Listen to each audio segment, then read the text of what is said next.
प्रणाम। मैं हूं हिमांशु द्विवेदी और स्वागत है आपका हमारी खास पेशकश चर्चा में। चुनाव आयोग ने बहुप्रतीक्षित चुनाव कार्यक्रम का ऐलान कर दिया। 5 राज्यों में, जिसमें एक केंद्र शासित प्रदेश के तौर पर देखा जाता है पुडुचेरी, और उसके अलावा असम, पश्चिम बंगाल, तमिलनाडु के संदर्भ में चुनाव आयोग ने बाकायदा ऐलान कर दिया। छुट्टी के दिन रविवार को सुबह सुबह सूचना आई कि आज शाम 4 बजे मुख्य चुनाव आयुक्त और उनके साथी चुनाव कार्यक्रम के संदर्भ में पत्रकार वार्ता करेंगे। पत्रकार वार्ता हुई पिछली बार के मुकाबले कुछ चौंकाने वाले तरीके से की। चौंकाने वाला तरीका यह हुआ कि केरल, तमिलनाडु, असम और पुडुचेरी में चुनाव आयोग ने केवल एक चरण में वोटिंग कराने का फैसला लिया। पिछली बार चुनाव आयोग ने असम में 3 चरण में वोटिंग कराई थी। लेकिन सबसे चौंकाने वाला जो ऐलान था वो पश्चिम बंगाल के संदर्भ में था। पश्चिम बंगाल में पिछली बार चुनाव आयोग ने 8 चरण में वोटिंग कराई थी। कुल जमा 294 सीटें हैं पश्चिम बंगाल में, पर 8 चरण में वोटिंग हुई थी। पर इस बार चुनाव आयोग ने अपनी व्यवस्थाओं पर शायद भरोसा किया और केवल 2 चरण में चुनाव कार्यक्रम का ऐलान किया।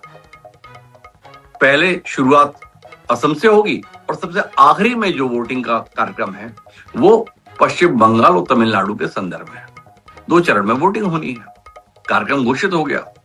हमें लगा कि आज हम बातचीत इस चुनाव कार्यक्रम पे करेंगे, इसकी जीत हार की संभावनाओं पे करेंगे, इसके संदर्भ में मानस बनाया था।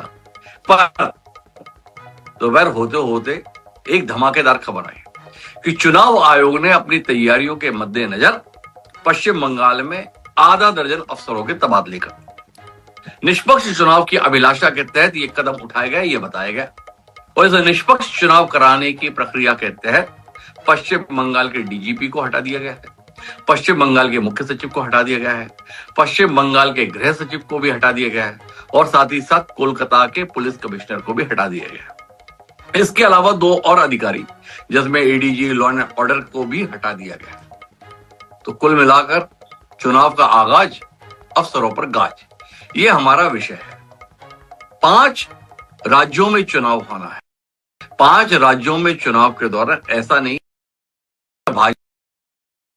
केवल और केवल पश्चिम बंगाल है, भी गैर भाजपा शासित राज्य है। केरल में भी भाजपा के पल्ले में अभी तो कुछ नहीं है, पर वहां के संदर्भ में इतना बड़ा कदम नहीं उठाया। और कदम अगर उठाया गया है तो केवल और केवल पश्चिम बंगाल के संदर्भ में उठाया गया है, जहां से ममता बनर्जी पिछले 15 साल से सत्तासीन है और लगातार चौथी बार चुनाव जीतने की कोशिश में प्रयत्नशील है।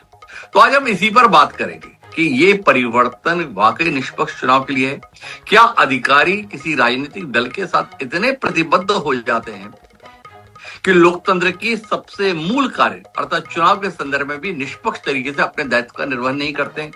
या पश्चिम बंगाल के संदर्भ में ऐसे क्या हालात बने कि कुछ ही घंटों में चुनाव आयोग को लगा कि सबसे आखिरी में जिस राज्य में चुनाव होना है यानी पश्चिम बंगाल, वहां पर अगर निष्पक्ष चुनाव कराना है तो उसके लिए इन अधिकारियों को चलता करना जरूरी है।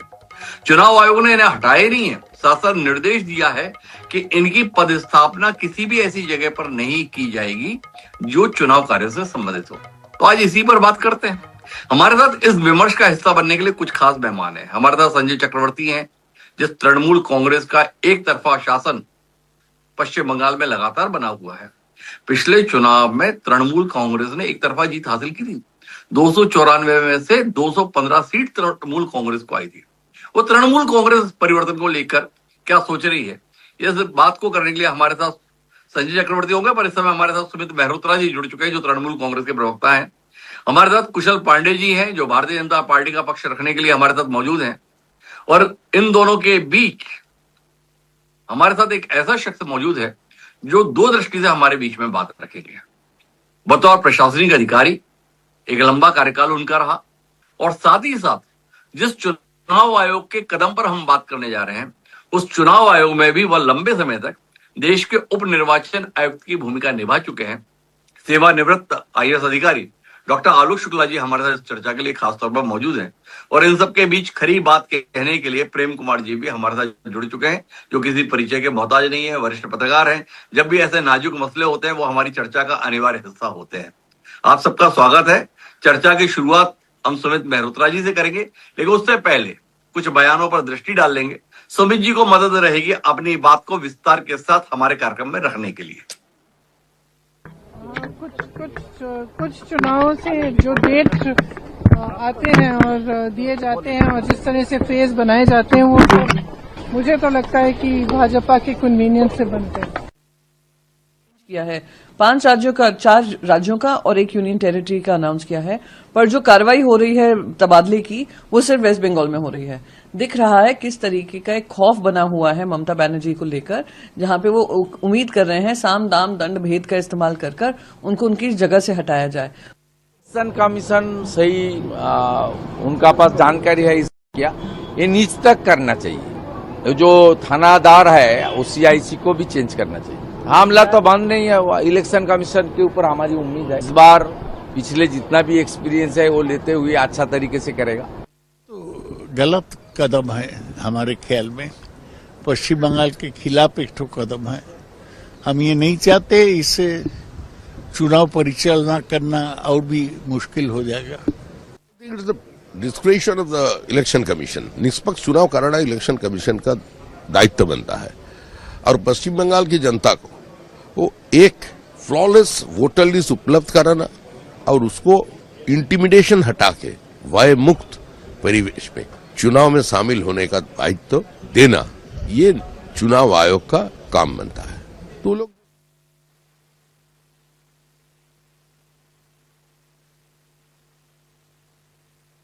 तो अपने अपने दावे हैं। पश्चिम बंगाल अध्यक्ष शुभेंदु अधिकारी जो 2 जगह से प्रत्याशी घोषित हुए हैं भारतीय जनता पार्टी के द्वारा, पिछली बार ममता बनर्जी को विधानसभा का चुनाव हरा दिए थे। भले ही भाजपा तृणमूल कांग्रेस को ना हरा पाई हो, उनका कहना है कि यहीं तक नहीं होना चाहिए, थाने तक जाना चाहिए, वहां तक परिवर्तन की जरूरत है। सौगत राय कह रहे हैं पश्चिम बंगाल के खिलाफ साजिश चल रही है। क्या कहते हैं सुमित जी, कितना घबरा गए इस परिवर्तन को देखकर, जानकर? आप लोग, आपकी तैयारियों को कितना बड़ा झटका लग गया आज? हिमांशु भाई, देखिए हमारी तैयारियों को कोई वो नहीं है। हम जो तैयारी कर रहे हैं वो उस पर अड़ंग है और चुनाव लड़ेंगे, अच्छे से चुनाव लड़ेंगे और जनता हमारे साथ है। विश्वास है हमें कि हमने 5 साल जो काम करा है उसमें हम भरोसा है। पर देखना यह है कि भारतीय जनता पार्टी क्यों डरी हुई है, एक एक करके कभी अधिकारियों को हटा रही है, कभी कुछ कर रही है। अब वो शुभेंदु अधिकारी, भगौड़े, दल बदलू, जिनके ऊपर कई करप्शन के चार्ज लगे हुए हैं, वो कहते हैं कि साहब थानेदार तक को भी चेंज कर दो, तो करा दीजिए आप भाई। केंद्र में सत्ता आपकी है, राज्यपाल आपकी है, करा दीजिए। चुनाव आयोग आपका है, करा दीजिए। आप तो जैसा चुनाव आयोग को लिख करके देंगे, चुनाव आयोग उसी।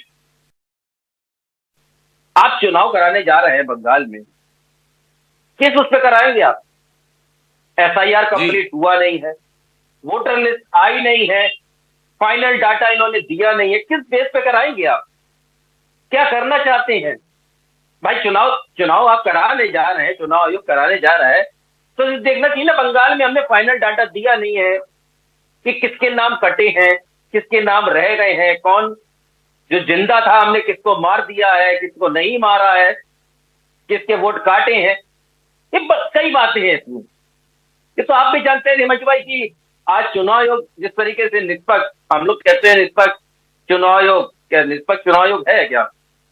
जबकि कई सांसदों ने इनके खिलाफ लिखित में शिकायत करी है। तो ऐसे चुनाव आयोग के खिलाफ जब शिकायत पत्र आ चुका है तो इन्हें कुर्सी से हट जाना चाहिए। क्यों बने हुए हैं? अच्छा सुमित जी, 2-3 सवाल है मेरे आपसे। शुभेंदु अधिकारी के संदर्भ में आपने बोला कि भगोड़े हैं, पर आपकी नेता की क्या हालत हुई भाई?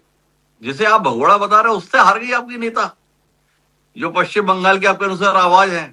5 साल पहले इन्हीं शुभेंदु अधिकारी के हाथों ममता बनर्जी को पराजित होते हुए हमने देखा। सुमित जी, भूल गए क्या आप? एक दूसरा, आपने बताया कि SIR नहीं हुआ, कौन नाम है कौन नाम नहीं है।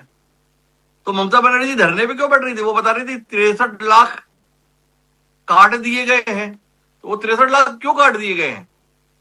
वो 63 लाख अगर काट दिए तो फिर SIR में और कितना कटवाना चाहते हो? दूसरा सवाल ये। और तीसरा सवाल ये कि भाई भाजपा की सरकार तो तमिलनाडु में भी नहीं है और भाजपा की सरकार तो केरल में भी नहीं है। ये आप लोग पश्चिम बंगाल में ऐसा क्या किए हो भाई कि चुनाव आयोग को लगा कि आपके यहीं पे गड़बड़ है, आपके यहाँ के अधिकारी ठीक नहीं है? इसलिए डीजी भी बदला, सीएस भी बदला, होम सेक्रेटरी भी बदला और कोलकाता का पुलिस कमिश्नर भी बदला। क्या किया सुमित मेहरोत्रा जी, जो चुनाव आयोग इतना आशंकित है आप लोगों के राज्य में? हिमांशु भाई हम तो कह रहे हैं आप सब कुछ बदल लो, सब बदल लो, आप सारे अधिकारी बदल लो, फिर भी सत्ता में हम ही आएंगे, निश्चित है। लिख लीजिए, आज मैं फिर बैठूंगा आपके संग में, काउंटिंग वाले दिन भी मैं आपके संग में बैठूंगा। भारतीय जनता पार्टी बंगाल में 40 सीट से ऊपर चली जाए तो मैं शायद आपके चैनल पे नहीं बैठूंगा, ये मैं एक्सेप्ट कर रहा हूं।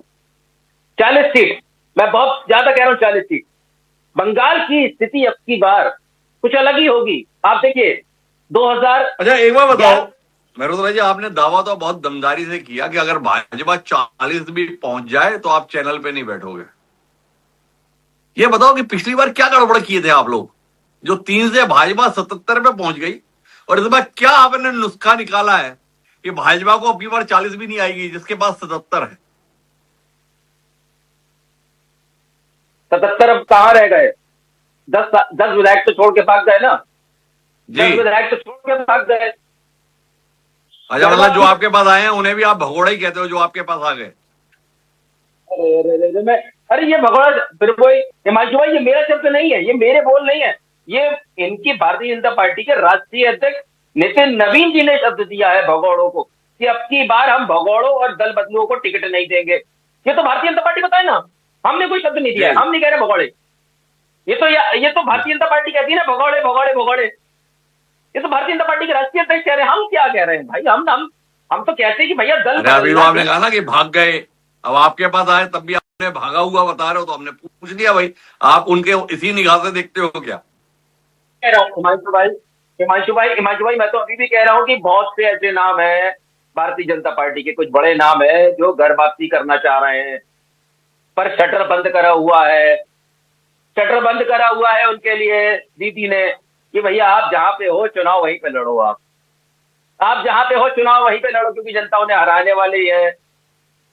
मैं दावे से कह रहा हूं, जनता उन्हें हराने वाली। सुमित जी का आत्मविश्वास एकदम जबरदस्त है। उनका कहना है इन्हें जिसे हटाना है, जिसको हटवाना है हटवा ले, चुनाव तो हम ही जीतेंगे, और जीतेंगे भी ऐसे वैसे नहीं। भारतीय जनता पार्टी के पल्ले तो 40 सीटें भी नहीं आएंगी, मतलब 20-20 सीटें भी नहीं आनी है। मेरे साथ में कुशल पांडे जी हैं। कितना डर गए आप कुशल जी सुमित जी की बात सुन के? चुनाव लड़ने वड़ने की कुछ हिम्मत बची क्या? सुमित जी की बातों ने अब आपको कह दिया कि हमें चुनाव ही नहीं लड़ना है, सब बेइज्जती का कौन सामना करेगा? डरी ममता बनर्जी है, डरे उनके मंत्री हैं कि हमारे ब्रिगेड रैली में विगत 14 मार्च को हमारे देश के यशस्वी प्रधानमंत्री का जनसभा हुआ था ब्रिगेड मैदान में। ये पूरे ऑल इंडिया के न्यूज पर आप भी देखे होंगे कि गिरीश पार्क में भारतीय जनता पार्टी के कार्यकर्ता पुलिस को घुसा दिया गया कि आप रास्ते पर मत आइए, हमारे गुंडे हमारे कार्यकर्ता इन्हें संभाल लेंगे। लेकिन भारतीय जनता पार्टी के कार्यकर्ता है, आप भी चैनल पे देखे होंगे, अगर ये घबराए हुए नहीं, आप किसी भी दल के कार्यकर्ता को क्यों अटकाएंगे? किसी जुलूस में जाने से, किसी कार्यक्रम में जाने से क्यों अटकाए? घबराए तो आप है ना। 2000 में भी आपने पोस्टर नहीं लगाया दिया कि boycott BJP, no vote for BJP. घबराए तो आप लग रहे हैं साहब। ममता बनर्जी मंच से एक अब्बा डब्बा गब्बा गब्बा बोल रही है, घबराई वो है। और बात रहा है पुलिस प्रशासन चेंज करने का, आईजी चेंज करने का, तो मैं बता दूं कि भारतीय जनता पार्टी के कार्यकर्ता एक स्लोगन देते थे बांग्ला में ये कि पुलिस तुम्हें उर्दी छाड़ो तृणमूलेर झंडा धरो, पुलिस तुम वर्दी छोड़ करके तृणमूल कांग्रेस का झंडा पकड़ लो। तो ये साबित किया ममता बनर्जी ने राजीव कुमार को राज्यसभा भेज करके। राजीव कुमार जी ममता बनर्जी के बेहद करीबी थे। राजीव कुमार के घर पर जब ईडी का छापा पड़ता है तो ममता बनर्जी धरना पे बैठ जाती है। और भी तो मंत्रियों के घर में छापा पड़ा, क्यों नहीं ममता बनर्जी धरना पे बैठी? क्यों राजीव बाबू के घर में छापा पड़ता है तो ममता बनर्जी धरना पे बैठती है? क्यों राजीव बाबू को वहां से राज्यसभा भेजा जाता है? ये भगोड़े बता रहे, राजीव कुमार को क्या एक्सपोर्ट करके लाए हैं क्या तृणमूल कांग्रेस के लोग? और इन्हें बता देना चाहते जिसे भगौड़ा ये कर रहे, 1956 वोट से मुख्यमंत्री को हराया है उन्होंने। अगर हमारे राष्ट्रीय अध्यक्ष नितिन नवीन जी ने ये कहा है कि भगौड़ा का नाम लिया, तो अभी जो दल कर छोड़ करके आना चाह रहा है, अभी जो उनके दल के विधायक है वो छोड़ करके आकर के बीजेपी से टिकट मांग रहे हैं, उन्हें टिकट नहीं दिया जाएगा। ये स्पष्ट रूप से हमारे राष्ट्रीय अध्यक्ष जी ने कह दिया कि हम दल बदलू को टिकट नहीं देंगे। जो हमारे अच्छा, एक बात बताओ कुशल जी, एक बात बताओ, आपने कहा कि राजीव चक्रवर्ती ने ऐसा क्या किया जो उनको राज्यसभा भेज दिया? आपने भी तो राज्यसभा भेजने में कोई कसर नहीं रखी है। एक विपक्षी दल वाले बोलते हैं जिन्होंने राम मंदिर का फैसला दिया था सुप्रीम कोर्ट के जज, आप तो उनको भी राज्यसभा में भेज दिए।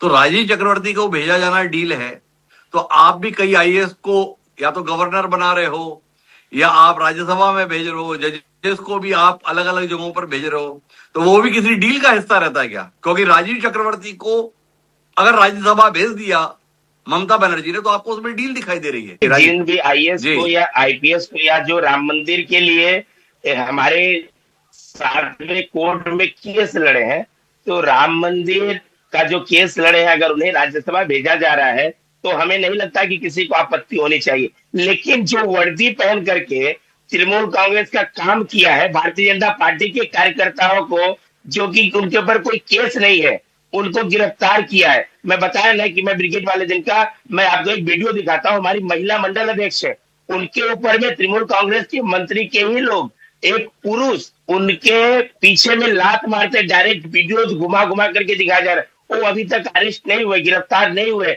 ये नारी का सम्मान है पश्चिम बंगाल में। उनके बालों को ऐसे पकड़ करके ऐसे लहरा जा रहा है, कोई पुरुष लहरा रहे, कोई महिला नहीं। ये नारी का सम्मान है पश्चिम बंगाल में। वो लोग अभी भी खुलेआम घूम रहे हैं। तो हमारे जो विरोधी, अरे एक बार बताओ कुशल जी, सुमित जी लगातार हस्तक्षेप करना चाह रहे हैं। सुमित जी, मैं आपसे आग्रह करूंगा, आपकी बारी आएगी तब आप बोलिएगा। अभी कुशल जी से बात चल रही है, उन्होंने बड़े धैर्य पूर्वक आपकी बातें सुनी थी, तो थोड़ा आप सुनिए तो सही ना, कुशल जी कह क्या रहे हैं, भाजपा प्रवक्ता क्या कह रहे हैं, तब आपकी बात सुनने के लिए वापस आऊंगा मैं आपके पास। कुशल जी, अब तो आपको भरोसा है ना कि चुनाव निष्पक्ष हो जाएगा? इतने अधिकारियों को पहले दिन ही चलता कर दिया चुनाव आयोग ने, आपके मन की हो गई ना कि अभी कुछ बाकी है? एकदम निरपेक्ष चुनाव हम चाहते हैं कि एकदम सही सटीक चुनाव हो, एकदम निरपेक्ष होना चाहिए। जिस तरह से 294 सीट पर जो आखिर एसआईआर का जो विरोध मुख्यमंत्री कर रही थी, वो क्यों कर रही थी? क्योंकि जो डेड वोटर थे वो इनके फॉल्स वोटर थे, वो इनके गुंडे बूथ पर जाकर के उन वोटरों को फॉल्स वोट में मारते थे जो मर चुके हैं। क्योंकि मैं भी कहीं एक उम्मीदवार था भारतीय जनता पार्टी का 2021 में, हमारे वार्ड में 13,000 duplicate voter card Trinamool Congress के प्रत्याशी ने बना करके रखा था। मैं अपने क्षेत्र में हूं, मैं कम से कम 600 से 700 लोगों को मैं पकड़ करके भगाया था। तो जब एक काउंसिलर के चुनाव में, पार्षदी के चुनाव में 13,000 डुप्लीकेट वोटर बन सकते हैं, तो आप समझ लीजिए पश्चिम बंगाल में जितने लोग मरे थे उनका भी वोटर कार्ड बन, जो लोग शिफ्टेड थे उनका भी वोटर कार्ड बना करके ये जाकर के फॉल्स वोटिंग करते थे और ममता बनर्जी को जिताते थे। और कुशल जी, मेरा सवाल क्या है, आप मेरे सवाल पर जाएं। मेरा सवाल यह है, एसआईआर भी हो गई और अधिकारी भी सारे चलता कर दिए चुनाव आयोग ने। अब जो चुनाव होगा वो एकदम निष्पक्ष होगा ना? ऐसा तो नहीं कि इस बार परिणाम आपके खिलाफ आ गया तो आप 5 साल बाद फिर बोलोगे वो उनके गुंडे थे, उनके लोग थे, कब्जा था। अब की बार तो पक्का है ना, इस बार जो चुनाव होने जा रहा है निष्पक्ष होने जा रहा है। हिमांशु जी, मैं आपको बता देना चाहूंगा, निरपक्ष चुनाव होगा। निरपक्ष चुनाव में भारतीय जनता पार्टी पश्चिम बंगाल में सरकार बनाएगी। निरपक्ष चुनाव में मुख्यमंत्री को बंगाल की जनता इस बार विसर्जन करके उनका विदाई करेगी। फेयरवेल होगा मुख्यमंत्री का, मैं आपको आश्वासन देता हूँ। उनका फेयरवेल होगा, ये कहना है। मेरे साथ में डॉक्टर आलोक शुक्ला साहब है। शुक्ला साहब, मैं सुबह से इस असमंजस में हूं। चुनाव 5 राज्यों में, 4 पूर्ण राज्य, 1 आधा अधूरा राज्य, केंद्र शासित प्रदेश। ये आप लोगों के पास क्या मैकेनिज्म रहता है कि इधर चुनाव आयोग के द्वारा घोषणा की गई चुनाव के संदर्भ में और 24 घंटे से पहले आपने एक राज्य विशेष के डीजी को बदल दिया, मुख्य सचिव को बदल दिया, गृह सचिव को बदल दिया, एडीजी लॉ एंड ऑर्डर को बदल दिया। थोड़ा बताइए किस प्रकार से आप लोग फैसला लेते हैं? जब आप थे तब भी आप ऐसा लेते थे या इतनी समझ, इतनी तत्परता, इतनी सटीक जानकारी अब आने लगी है, आपके समय पे नहीं आती थी? हिमांशु जी, दरअसल ये बहुत रूटीन सी चीज है। मुझे लगता है कि इस बार थोड़ा सा ज्यादा हम इसको इम्पोर्टेंस दे रहे हैं। काफी रूटीन सी चीज होती है। जब चुनाव आयोग तैयारी शुरू करता है चुनाव की, तो वहां जो भी ऑफिसर्स पोस्टेड होते हैं उनके बारे में इंफॉर्मेशन इकट्ठी की जाती है, और उसके बहुत सारे कारण होते हैं। ऐसा ही नहीं है कि वो केवल इसलिए नहीं कि वो किसी पार्टी विशेष को मदद वास्तव में करने वाले हैं, ऐसा जरूरी नहीं है। एक जनरल पहले तो निर्देश जारी किए जाते हैं चुनाव आयोग की तरफ से कि अगर कोई व्यक्ति किसी पद पे 3 साल से ज्यादा से पदस्थ है तो उसको ट्रांसफर किया जाए। अगर कोई अपने गृह जिले में पदस्थ है तो उसको ट्रांसफर किया जाए। अगर किसी का कोई रिश्तेदार चुनाव लड़ने वाला है तो उसको ट्रांसफर किया जाए। ऐसी बहुत सारी चीजें बनाई जाती हैं जिसके आधार पर ट्रांसफर किए जाते हैं। दूसरी चीज ये कि जब ट्रांसफर करते हैं तो ऐसा जरूरी नहीं है कि वास्तव में उसने कोई गलत काम किया है, तो उनके ऊपर कोई आक्षेप की बात नहीं। इलेक्शन में बहुत सारी चीजें परसेप्शन का भी मैटर है। तो चुनाव आयोग को केवल यही नहीं देखना है कि निष्पक्ष हो, उनको ये भी देखना है कि निष्पक्ष नजर भी आए। तो अगर मान लीजिए चुनाव आयोग के पास में कोई ऐसी शिकायतें हैं जो गोपनीय रूप से आई हैं, उन्होंने कोई जांच कराई हुई है कि भाई इस व्यक्ति के वहां पर चुनाव कराने में और चुनाव की प्रक्रिया के साथ जुड़े रहने में कोई ऐसी चीज होने की संभावना है जिससे लोगों को ऐसा लगने लगे कि निष्पक्षता नहीं है, तो भी चुनाव आयोग ऐसे अधिकारियों को हटाता है। और आपने देखा होगा कि जब चुनाव आयोग हटाता है तो उसके बाद कई बार चुनाव के बाद वही अधिकारी वापस उसी पद पर आ भी जाते हैं। तो ऐसा कोई उनके ऊपर कलंक नहीं लग रहा है कि आपने उनको हटा दिया। और अधिकारियों के लिए तो ट्रांसफर एक बहुत ही रूटीन सी चीज, उनके ट्रांसफर होते रहते हैं, ये कराए या वो कराए सब एक बात है। आपकी भी ट्रांसफर होते वो थे। तो ठीक है डॉक्टर आलोक शुक्ला साहब, आपने तो बड़ी आदर्श स्थिति हमारे सामने व्यक्त कर दी, पर मामला इतने आदर्श का नहीं है, इसमें थोड़ी सी जटिलता है। उस जटिलता को सरलता में बदलने के लिए आपको मैंने इस कार्यक्रम में आमंत्रित किया है। आपसे समझना ये चाहता हूं शुक्ला साहब कि चुनाव तो 5 जगहों पर है, केवल एक जगह पर ही इतने बड़े स्तर पर परिवर्तन, क्या ये बताने के लिए अपने आप में पर्याप्त नहीं है कि एक ही राज्य है जहां पे मशीनरी निष्पक्ष चुनाव कराने की मंशा नहीं रखती, बाकी जो 4 जगह हैं वहां के संदर्भ में निष्पक्षता को लेकर आशंकित होने की जरूरत नहीं है। खास बात यह है कि वो इकलौता राज्य में आखिरी में चुनाव होना है और 2 चरण में चुनाव होना है। कुल मिलाकर आपने कहा निष्पक्ष दिखना ही नहीं चाहिए, निष्पक्ष होना भी चाहिए और दिखना भी चाहिए, दोनों चीजें होनी चाहिए। क्या कहते हैं? पहला संदेश यही चला गया ना कि पश्चिम बंगाल में निष्पक्ष चुनाव इस निजाम के रहते तो संभव नहीं था।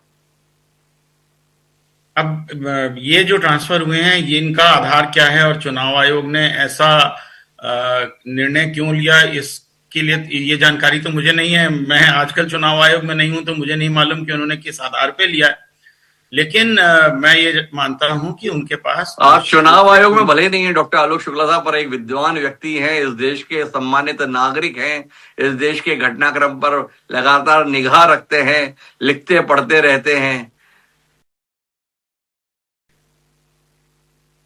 तो मेरा ये मानना है चुनाव आयोग के पास निश्चित रूप से कोई ना कोई ऐसी जानकारी होगी जिसके आधार पर उन्होंने ये निर्णय लिया है।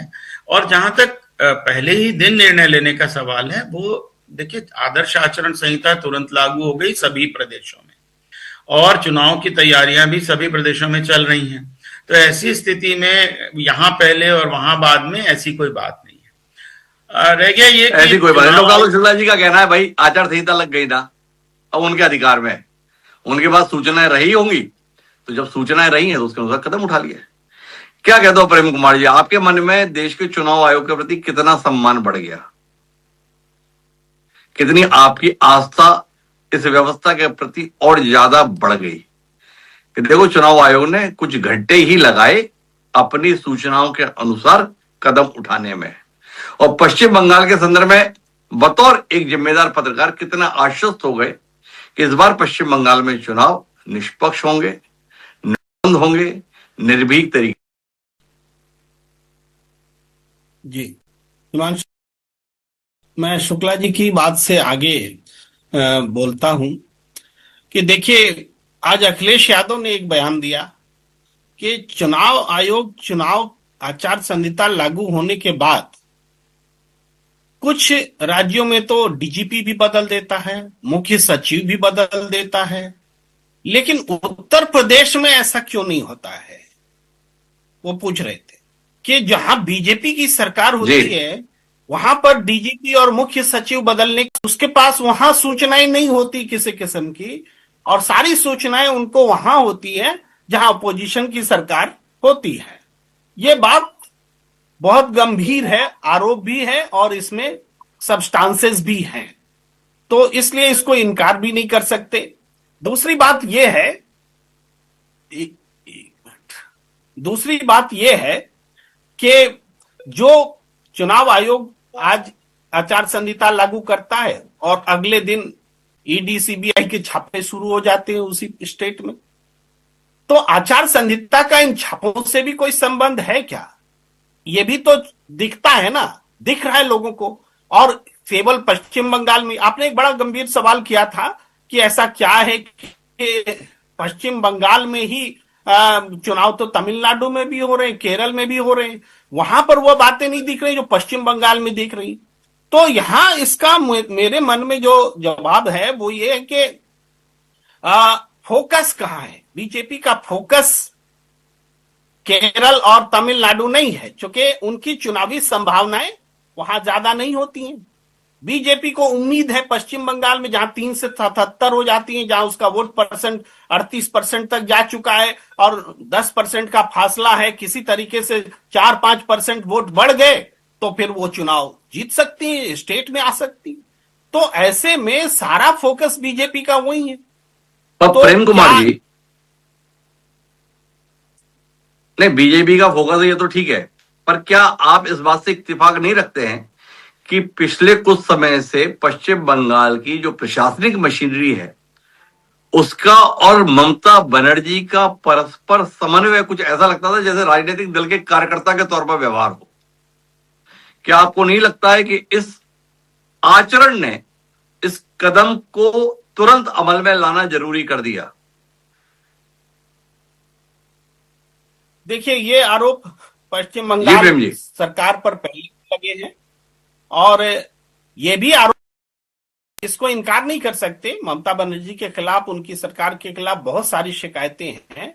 लेकिन यह बात भी सही है कि ममता बनर्जी के खिलाफ जो कुछ घटनाएं होती हैं वो राष्ट्रीय मुद्दा बन जाती हैं, लेकिन दूसरे स्टेट में ऐसा कुछ होता है तो वो नहीं बनता है। ये उनका पक्ष होता है ममता बनर्जी का। मुझे भी थोड़ा लगता है कि ऐसा होता है, उनके साथ ज्यादती होती है, लेकिन फिर भी 15 साल से सरकार में है, शिकायतें हैं, दादागिरी की शिकायतें हैं, लूट खसोट की शिकायतें हैं, एडमिनिस्ट्रेशन संबंधी शिकायतें हैं, इससे इनकार नहीं कर सकते। लेकिन ये शिकायतें दूसरे स्टेट्स में भी हैं, बिहार में नहीं है क्या? लेकिन बिहार में मंगल राज माना जाता है। चुनाव के दौरान, चुनाव के बाद हमेशा घटनाएं घटी हैं, लेकिन उनको उस रूप में नहीं देखा जाता, उतना बड़ा वितंडा खड़ा नहीं किया। एक बात और कहता हूं, इस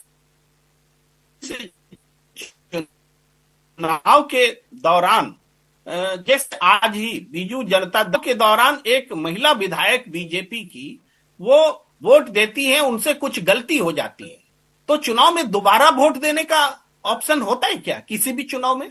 लेकिन उनको दिया गया। तो ये चुनाव आयोग तो खुल्लम खुल्ला बेईमानी कर रहा है कि एक वोटर को वोट देना, जबकि उससे गलती हो गई तो उनका वोट खत्म है, अवैध होगा वो, लेकिन उनको दोबारा मौका दे रहा है। तो ये दिखता है कि चुनाव आयोग किस तरह से काम कर रहा है। नवीन पटनायक चुनाव आयोग किस तरह काम कर रहा है, बड़ा गंभीर किस्म का घटनाक्रम प्रेम कुमार जी संज्ञान में ला रहे हैं। जब मैं डॉक्टर आलोक शुक्ला जी के पास आऊंगा तब उनसे इस विषय में जानने की जरूर कोशिश करूंगा कि इसके संदर्भ में उनकी सोच क्या है। अभी मेरे साथ में संजय चक्रवर्ती जी जुड़ गए हैं। संजय चक्रवर्ती जी, कितने हैरत में हैं आज चुनाव आयोग के कदम के संदर्भ में, या पहले से मानसिकता बनाए हुए थे? जो कुछ आप करते आ रहे हैं उसके चलते आचार संहिता के बाद यही होना था, जैसा आपने सोचा था वैसा ही हुआ है। आपका बैकअप प्लान तैयार है या नए सिरे से सब कुछ जमाना पड़ेगा? देखिए, ऐसा है कि हमारे जो पार्टी है वो कार्डर बेस्ड पार्टी है। जी ठीक है ना, और backup plan A B C D सब तैयार रहता है। और जी ये होना ही था, ये मुख्य चुनाव आयोग ये काम करेंगे, ये हम लोग पहले से ही जानते थे। ऐसा कोई नई बात उन्होंने नहीं की। और जी ये सब इधर से उधर, उधर से उधर। और जबकि पीछे जब भी 4 दिन पहले गए थे तो वहाँ धमकी भी दे करके आए थे कि ये मत सोचना कि 1.5 महीने के लिए केवल चुनाव है, उसके बाद भी जो है आप हमारे अंडर में रहोगे। तो धमकी भी दे करके आए थे बाकायदा अधिकारियों को। तो वो सारी चीजें मतलब चुनाव आयोग अपना काम करेगा, हमारी पार्टी अपना काम करेगी। हम अपने हिसाब से जो है पूरी तैयारी करके बैठे हुए हैं।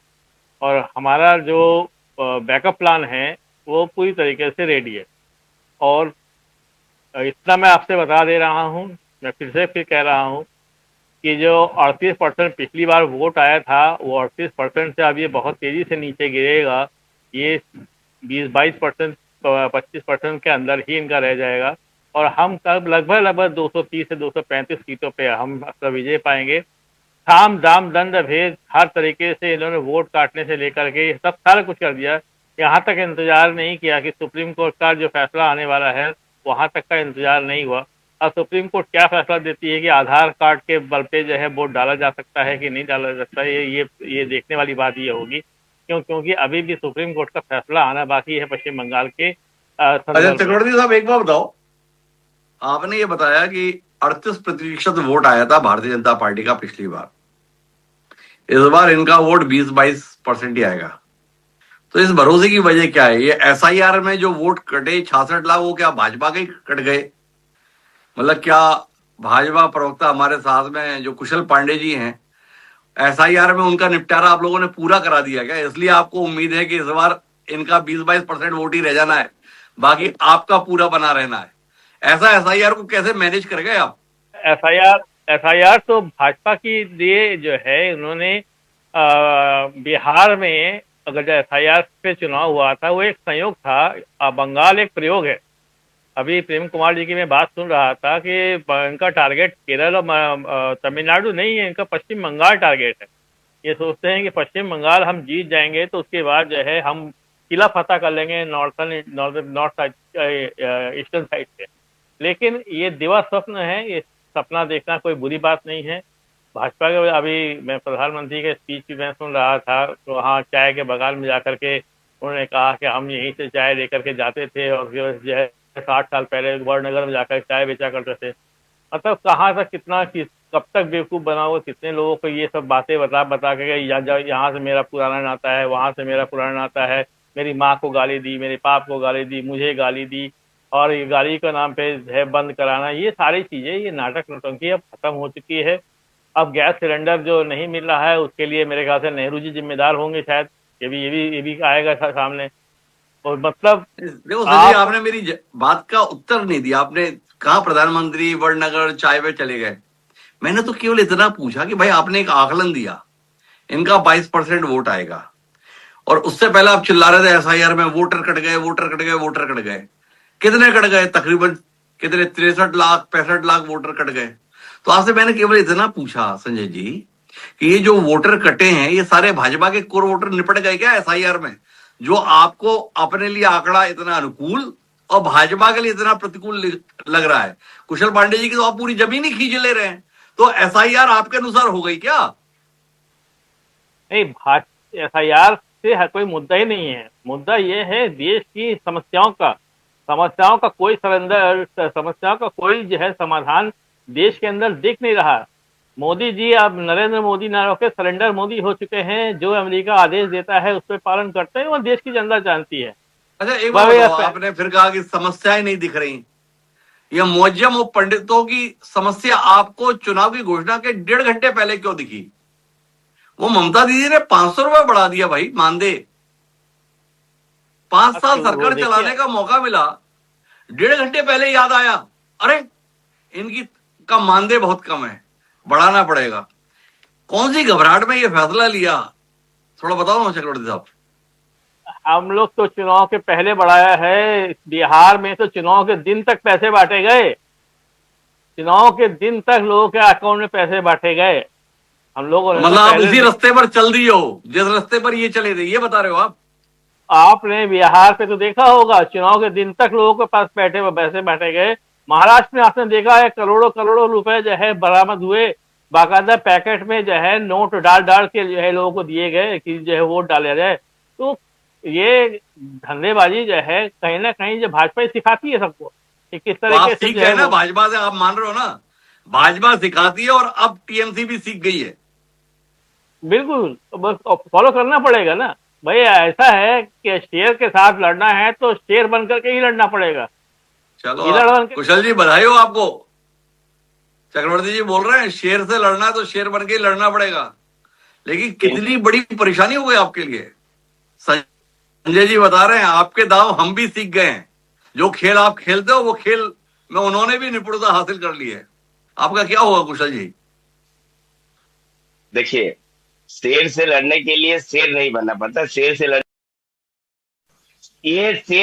के लिए सवा शेर बनना पड़ता है। तो अगर ये अपने आप को शेर मानते हैं तो हम अपने आप को सवा शेर मानते हैं कि हम सवा शेर होकर के इनसे लड़ेंगे, पहली बात। और ये जब कह रहे हैं कि पैकेट रुपया मिला भारतीय जनता पार्टी के महाराष्ट्र के चुनाव टाइम में, चलिए मैं आपकी बात से 1% अगर सहमत होता हूँ मुझे मैं तो नहीं, लेकिन आपके तो मंत्रियों के गर्लफ्रेंड के पास से करोड़ों करोड़ों रुपया मिलने साहब, वो रुपया कहाँ से? आपके मंत्री जेल में है क्या? कारगिल के युद्ध में पकड़ाए थे क्या जेल गए थे? या किसी को न्याय दिलाने के लिए जेल गए थे? घोटाले में गए हैं साहब जेल। दूसरी बात, जो ये कह रहे हैं कि भारतीय जनता पार्टी 22% पर आ जाएगी, 20 से 22%, क्या कारण है भैया कि आपका वोट बढ़ेगा?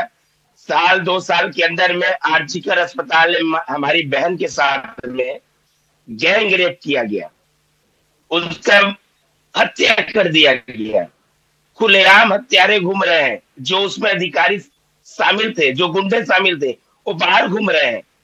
वहां पर आम जनता के ऊपर में लाठीचार्ज की गई, अधिवक्ता मतलब लॉ छात्रा के साथ में बलात्कार किया गया, 55 साल की माता के साथ में बलात्कार किया गया, और हमारी महिला मुख्यमंत्री रेड प्राइज बांध करके रखी है कि इनको ये योगदान, ये पैसा दिया जाएगा, ये महिला मुख्यमंत्री है, इस वजह से हो सकता है उनका वोट बैंक बढ़े। तीसरी बात, जो मुख्यमंत्री इतने सालों से सिर्फ मस्जिद बनवा रही थी, जो मुख्यमंत्री हज यात्रा के लिए 100 करोड़ हज हाउस बनवाया 100 करोड़ रुपया लगा करके, अचानक ममता बनर्जी को पंडितों का ध्यान कहां से आ गया?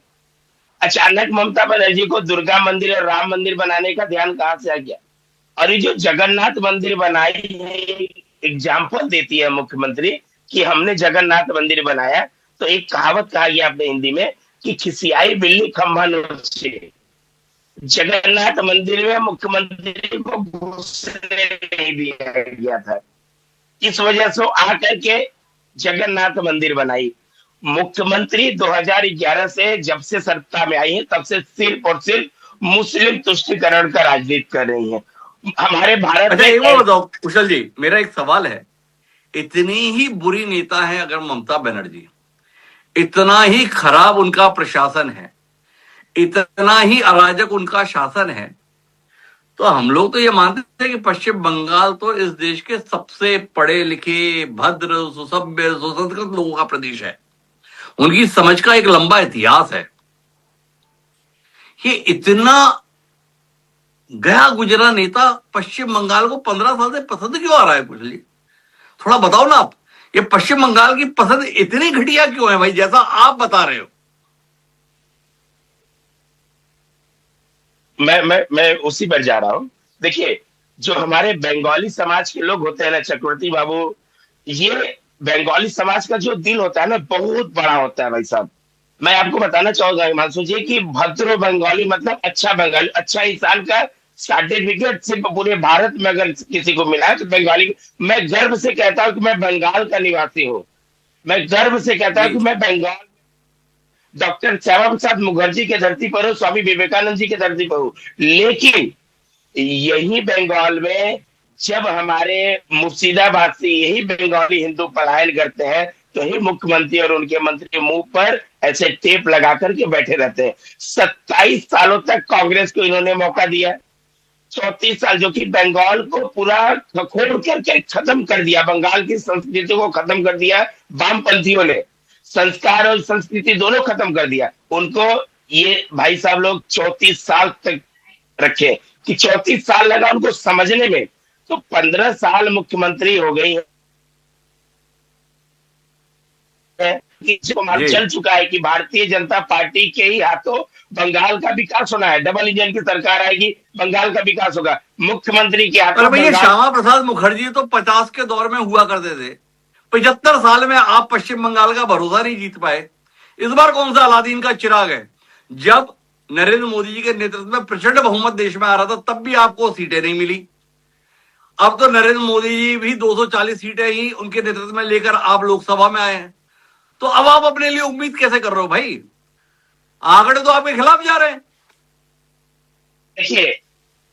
देखिए नहीं, खिलाफ नहीं जा रहे हिमांशु जी।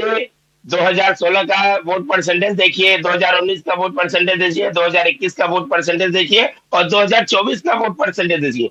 हो सकता है कि मैं 2024 में हमारा 18 से 12 सीट आया है, लेकिन वोट परसेंट हमारा बढ़ा है। वोट परसेंट हमारा कम नहीं हुआ है। हम भले 18 से 12 पर आए, लेकिन वोट परसेंट हमारा बढ़ा है। वोट परसेंट हम ज्यादा में। और देखिए 2016 में हम 3 सीट जीते थे, 2021 में 77 पर आए और वही 77 से सत्ता का रास्ता तय करेगी बंगाल की जनता, भारतीय जनता पार्टी के लिए। क्योंकि बंगाल की जनता जाग चुकी है, समझ चुकी है कि बंगाल को अगर देखिए, हम स्पष्ट कहना चाहते हैं आपके चैनल के माध्यम से कि हमारा 18 से 19 राज्यों में हमारी सरकार है। हम बंगाल में सिर्फ मुख्यमंत्री बनाने के लिए सरकार नहीं चाहते हैं।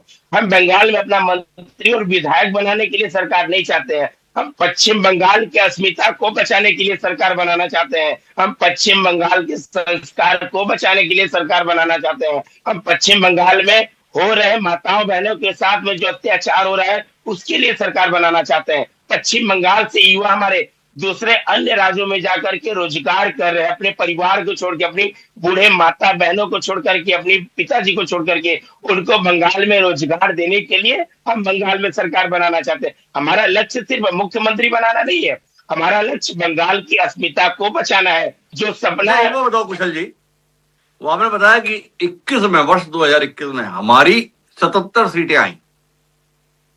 ये 2026 में आपकी सीटें कितनी है भाई? 2026 हमारा अभी हमारा 69 सीट है, 69 सीटें हमारे पास में है। 2021 में मैं बता दूं, 2021 में बंगाल की जनता दिल खोल करके मुझे वोट किया था। 2 करोड़ 28 लाख वोट हम लोग पाए थे। मात्र 40 लाख वोट से पीछे है हम लोग, 4 से 5% वोट का फर्क रहा है। अभी आप मेरे सवाल का उत्तर दो ना। आपने स्वयं बताया कि मैंने 2021 में 77 सीटें पाई थी। हमने मासूम से सवाल कर लिया 2026 में कितनी सीटें आपकी, तो आपने थोड़ा सा लड़खड़ा दिया कि हमारी 69 सीटें हैं। ये 5 साल में 8 सीटें कैसे खो दी भाई आपने? देखिए, जो 69 सीट हमारे पास है, भारतीय जनता पार्टी के सिपाही वहां पर खड़े हैं। जो 8 से 9 सीटें हमने गंवाई है, जो कि तृणमूल कांग्रेस के लोग डरा करके, धमका करके हमारे विधायकों को लिया है। तो इस वजह से वो लोग कहे। लेकिन मैं बता देना चाहता हूं, बंगाल की जनता 2026 में बंगाल को फुल बहुमत की सरकार दे रही है। अपने मतदान केंद्र में जाकर के कमल फूल पर बटन दबाएगी। ये विश्वास हमारे देश के यशस्वी प्रधानमंत्री और हमारे प्रदेश के विरोधी दल के नेता शुभेंदु अधिकारी जी, प्रदेश अध्यक्ष समीक भट्टाचार्य जी और केंद्रीय मंत्री डॉक्टर सुकांत मजूमदार जी के ऊपर में पश्चिम बंगाल की जनता आश्वस्त हो चुकी है कि अब भारतीय जनता पार्टी को हम सत्ता में लाएंगे और उन्हीं के हाथों हमारे बंगाल का विकास होगा। हमारा बंगाल में जब डबल इंजन की सरकार होगी तो हमारे बंगाल में रोजगार होंगे। अब देखिए, बगल का राज्य है उड़ीसा, वहां के मुख्यमंत्री आते हैं और यहाँ से 10,000 करोड़ का व्यापार लेकर के जाते हैं, इंडस्ट्रीज लेकर के जाते हैं। लेकिन इस राज्य की मुख्यमंत्री विदेश का भी दौरा करके आ जाती है, लेकिन उन्हें इन्वेस्टर नहीं मिलते हैं। इस राज्य में जो बड़े बड़े कल कारखाना थे, पार्ले जी का इतना बड़ा फैक्ट्री था, उठ करके चला गया, क्योंकि इनकी जो सरकार है तोलेबाजी की सरकार है। और जैसे संजय जी कह रहे थे कि हमारा कैडर बेस्ड पार्टी है, मैं आपको स्पष्ट कर देना चाहता हूँ कि Trinamool Congress cadre based party नहीं है। जिस दिन तृणमूल कांग्रेस की सरकार गई उस दिन तृणमूल कांग्रेस ताश के पत्ते की तरह बिखर जाएगी, क्योंकि इनका कैडर। अच्छा एक बार बताओ, आपने बताया कि वो 8 हमारे विधायक कम इसलिए हो गए, डर गए। जिस भारतीय जनता पार्टी का नेतृत्व नरेंद्र मोदी और अमित शाह जैसे दमदार नेता करते हैं, जिनके संदर्भ में आप बता दो कि पूरा देश सुरक्षित है, उनके रहते हुए आपके विधायक तक अपने आप को असुरक्षित महसूस करते हैं, तो आम वोटर कैसे आपके साथ रहने में सुरक्षित महसूस करेगा? कुशल जी, ये सवाल जहन में आता है, क्या कहते हो आप? आप तो अपने विधायकों का भरोसा नहीं जीत पा रहे, लोगों का भरोसा कैसे जीतोगे? यही एक पूरे भारत में यही एक ऐसा राज्य है जहां पांव जमीन पर लटकता है और विधायक फांसी लगा लेते हैं, मुख्यमंत्री की पुलिस कहती है।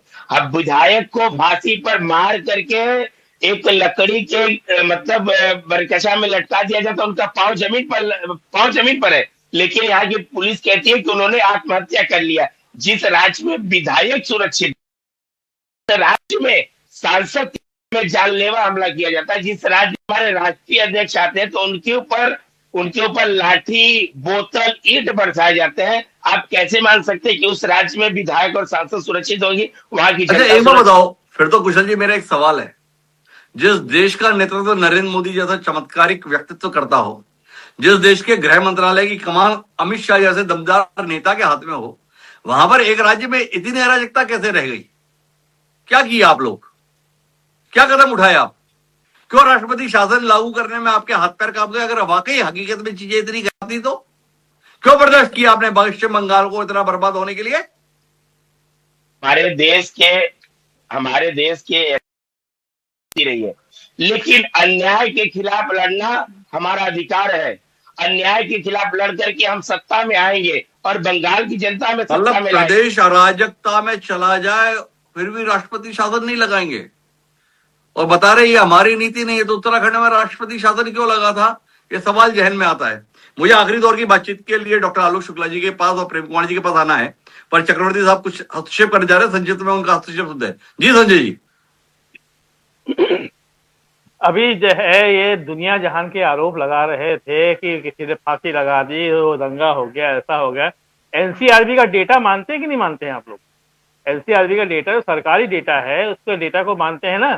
तो उसमें जो पहले 10 राज्य देख लीजिएगा हिंसा वाले राज्यों में, उसमें 10 में से 9 राज्य जो है आप ही के शासन के हैं, और नंबर 1 जो है आपके बुलडोजर बाबा आते हैं, उसमें से उत्तर प्रदेश और पश्चिम बंगाल उसमें से कहीं नहीं आता, किसी भी जगह पश्चिम बंगाल उसमें कहीं भी नहीं आता। लेकिन मैं आखिरी दौर की बातचीत के संदर्भ में हूं और डॉक्टर आलोक शुक्ला साहब आपसे समझना चाहता हूं, भारतीय जनता पार्टी के वरिष्ठ नेता हैं शुभेंदु अधिकारी, नेता प्रतिपक्ष भी हैं, उनका बयान आपने सुना होगा, हमने चलवाया था।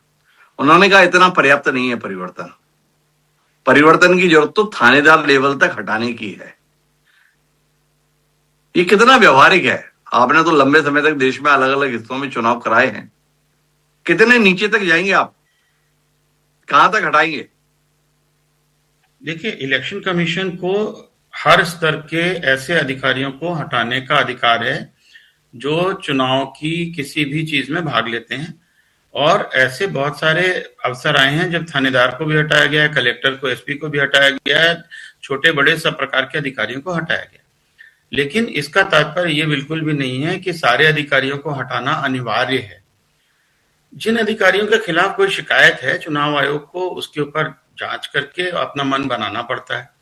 और एक चीज मैं महत्वपूर्ण कहना चाहता हूं जो पिछली बार छूट गई थी, पिछली बातचीत में जो हमारी हो रही थी, कि जो अधिकारी अभी चुनाव आयोग ने रखे हैं, ऐसा नहीं है कि उन अधिकारियों के खिलाफ शिकायत नहीं हो सकती। अगर राजनीतिक दलों को ऐसा लगता है कि वो निष्पक्ष नहीं है तो उनके खिलाफ भी शिकायत हो सकती है। और चुनाव आयोग दिक्कत तो थोड़ी दूसरी है।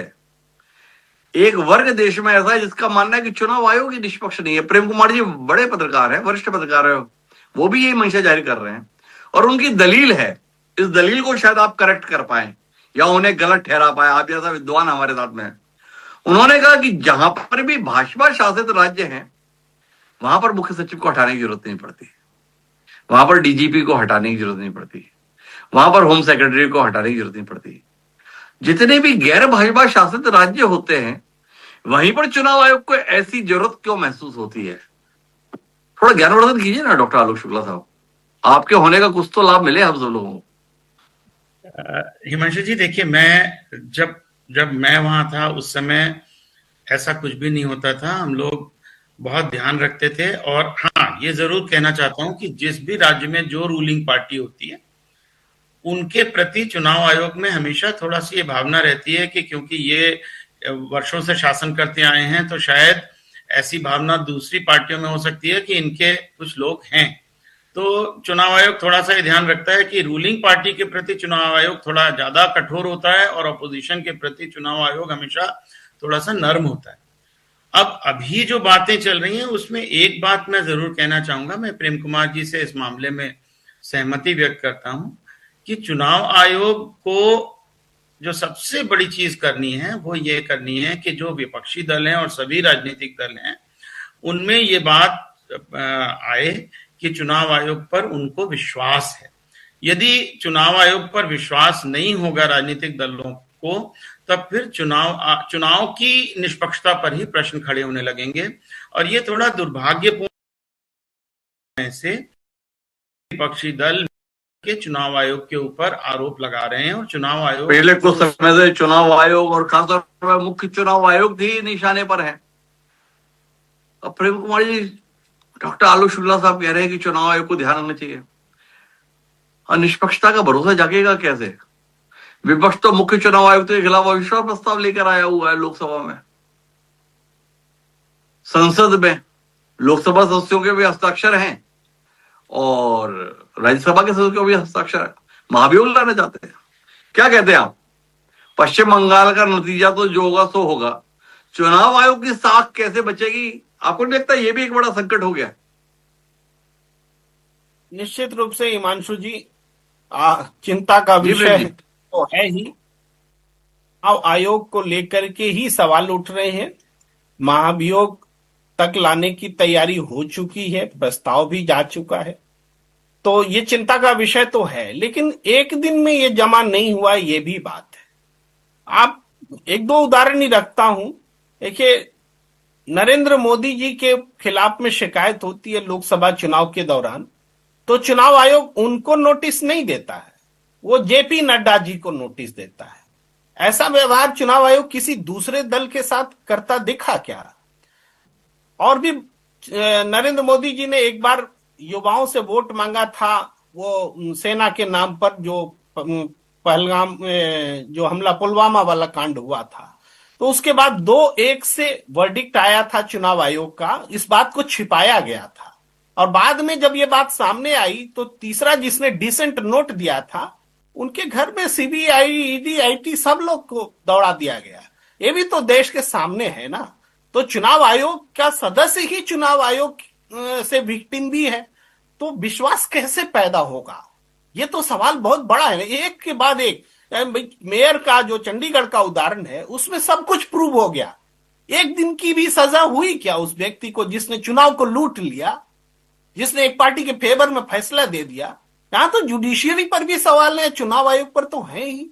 विश्वास एक दिन में नहीं टूटता है, विश्वास लंबी समय की घटनाओं के बाद टूटता है और साख खतरे में है, ये हमें कहना पड़ेगा।